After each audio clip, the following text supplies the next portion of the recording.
Kalau kamu punya tanaman yang lumayan besar di halaman rumah seperti ini, pokoknya harus siap-siap ya guys, karena tanaman ini bisa jadi alasan kita untuk olahraga setiap pagi.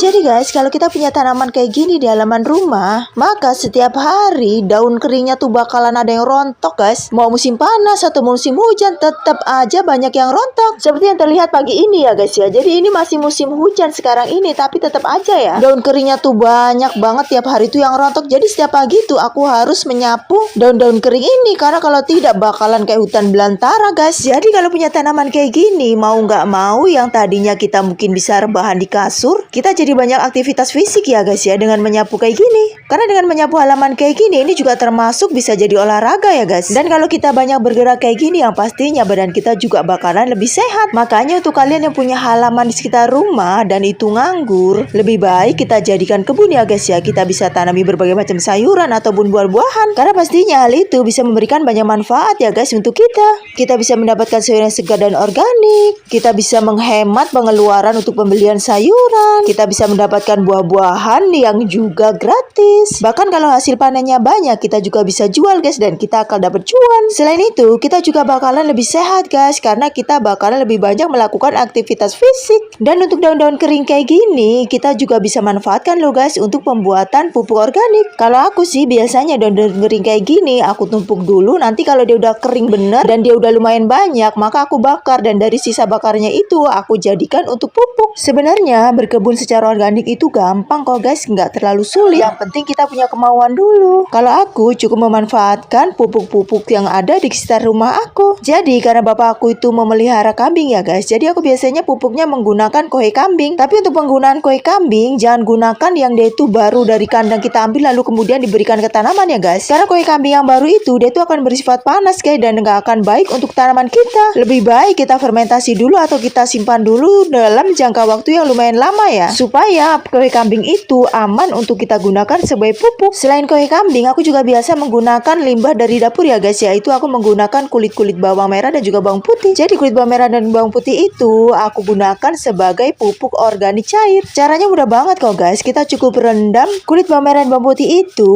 dengan menggunakan air cucian beras ya guys. Kalau aku sih biasanya aku simpan di dalam botol-botol bekas air mineral ya. Kita cukup diamkan aja kira-kira sekitar 2 mingguan. Tapi jangan lupa setiap 2 hari sekali kita buka tutupnya ya guys, untuk mengeluarkan gas yang ada di dalamnya. Karena kalau tidak, maka botol itu lama-kelamaan dia itu bisa meledak loh guys. Jadi dengan menggunakan pupuk organik cair dari kulit bawang dan juga kohe kambing, itu udah bagus banget untuk menyuburkan tanaman-tanaman kita. Dan dijamin tanaman kita bakalan bisa subur guys, walaupun tidak menggunakan pupuk kimia. Dan